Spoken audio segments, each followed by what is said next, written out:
This might be a rather boring video, but I wanted to make sure I put some footage out there from the NX1, specifically comparing it to the GH4. Now, I already made a video giving my impressions about the NX1, so I'm not going to get into that. This is purely to showcase footage from the camera, since the project that we use the NX1 for, I can't show footage of that, unfortunately. So you get a stare at my lovely backyard, and yes, these shots I know are poorly composed and just probably the worst kind of footage you could ever see, just, trees and plants and whatnot. But I tried to capture stuff that had, a little bit higher contrast, direct sunlight with shadows, just to kind of show how these two cameras compare to one another. To my eye, there really isn't that much difference between the two. I'll leave it up to you to make the judgments for yourself if you think one looks better than the other. And I am going to upload this in 4K. All this was shot at 4K. All the settings were as close to possible between the two cameras.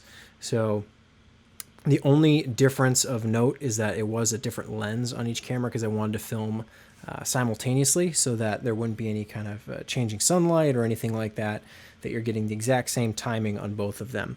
So like I said, I try to make this as accurate as possible, but it is by no means scientific. There is some room for error. I was using the 50mm Nikon lens that I have on the Samsung NX1, and I was using the 18-35 Sigma that I have on the GH4, and I set that to around 32mm on the Sigma, just so I could try and match field of view as best as possible.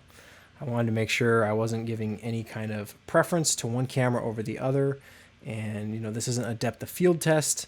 Obviously, the NX1 is going to have a shallower depth of field because it's got the bigger sensor, or at least perceived shallower depth of field. I know there's people who argue with me on that, but in any case, this isn't a test for that. It's just to compare image quality between the two in terms of compression and all that stuff. And of course, YouTube is going to destroy that, but most stuff is living online anyway.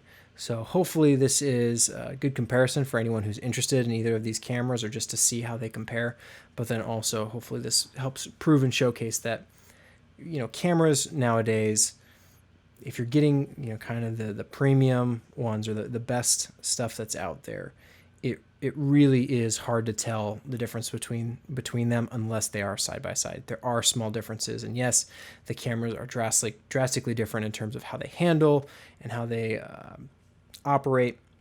But when it comes down to the end of the day, what people are seeing, unless they're side by side, and even then, it takes a trained eye to kind of notice and spot the differences. So most of the time, anything you film, as long as you're filming it with a nice good camera like the GH4, NX1, A7S, the Blackmagic cameras, Red, Alexa, whatever you kind of throw at it, you'll be getting a fairly good image. But I know there's people who like to pixel peep and see all the really technical differences or similarities between the cameras. So I wanted to throw this together, this test footage, just so maybe it helps, maybe it doesn't.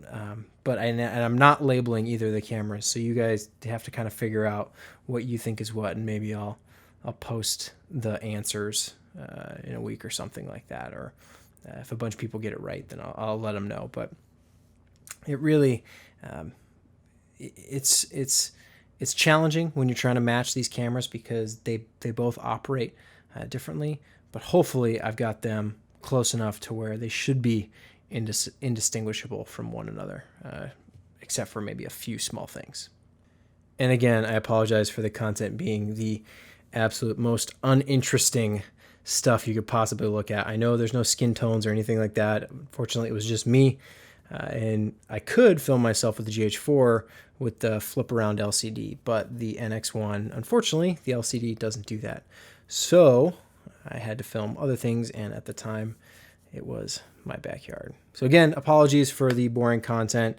I really wish I had something that was, more lit, but I only have the camera, because the NX1 is on rental. I only have it for a short period of time. So with the time that I had, I wanted to make the most of it, and that's what this is. So hopefully this has shed some light, and feel free to ask me any questions you have in the comments below. I'm happy to answer them. I try and get around to answering everyone if they ask a question or have some kind of input. So really just leave it down there, and I'm happy to answer anything you guys want to know.